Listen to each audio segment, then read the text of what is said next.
Hey there, and welcome. Have you ever wondered how AI manages to make sense of the just oceans of data out there?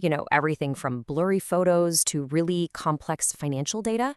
Well, a big part of the answer is this super clever tool called an autoencoder.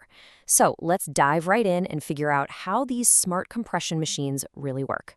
You know, at its heart, a huge chunk of what AI does is just finding meaningful patterns in a giant sea of information. I mean, our own brains do this all the time, right? It's how we learn, it's how we remember things, how we make sense of the world. The big question is, how do you teach a machine to do that same thing? All right, take a look at these two sequences. The one on the left, it's just a random jumble of numbers. Trying to memorize that is, well, it's a nightmare. But the one on the right? So much easier. And why is that? It's because you don't actually have to remember every single number. All you have to remember is the pattern. Start at 50 and count down by 2. That simple rule, right there, is a compressed, super efficient way to represent that whole string of data. Okay, so that leads us to a really, really cool question. What if an AI could learn to find that essential pattern, those simple rules, for any kind of data? It doesn't matter if it's images or sound or text. What if it could learn to just boil information down to its most important features? Well, it turns out that is exactly what an autoencoder is built to do. You can think of it like a really, really smart copycat. In the process of trying to perfectly copy something, it ends up learning what's truly important about it. So what is it, technically? An autoencoder is a special kind of neural network, which is basically an AI system modeled after the way our brains are wired. And it's given a really simple job: make your output an exact copy of your input. But and here's the really clever part, it has to do this by first squishing all that data down into a much, much smaller form before it can build it back up again. This whole process forces it to get really good at separating the important signal from all the useful noise. So how does it learn?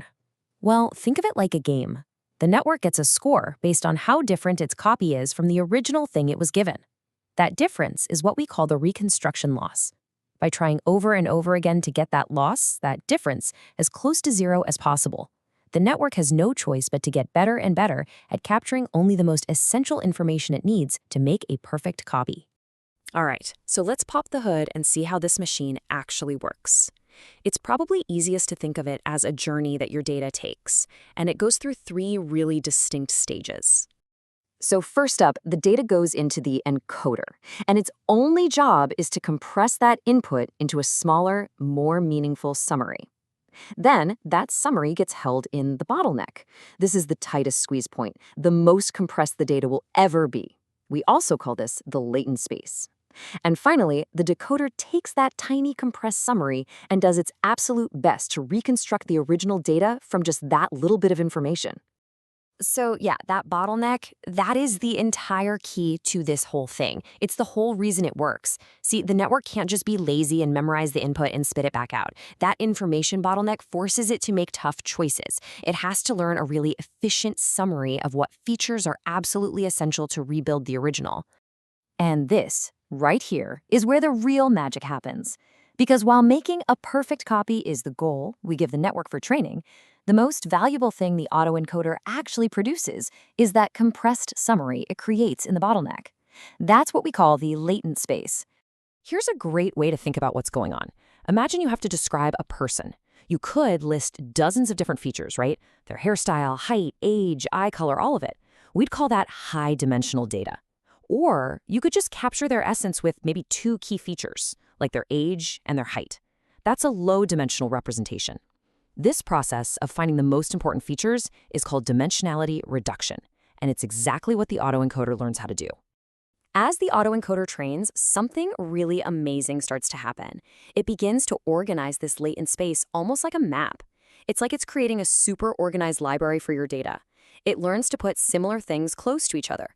So, for example, all the images of the number 7 might end up in one little neighborhood on the map, and all the images of the number 4 end up in another.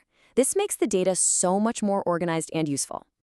Okay, so this is all super cool in theory, right? But where does the stuff actually show up? Where do we use it in the real world? Well, it turns out this pretty simple idea powers some absolutely incredible applications. Seriously, autoencoders are pretty much everywhere once you start looking. For image denoising, you can feed one a bunch of grainy, corrupted photos and tell it to reproduce the clean original. For anomaly detection, this is brilliant. You train it on what's normal, like millions of valid credit card transactions. Then, when a fraudulent one comes along, the autoencoder does a terrible job trying to reconstruct it, which instantly flags it as something weird. They're used for smart data compression for things like video streaming, and for feature extraction, which is basically just cleaning up data to feed into other AI models. And, this is a big one, they are a fundamental idea behind many of the generative AI models that can create brand new images out of thin air.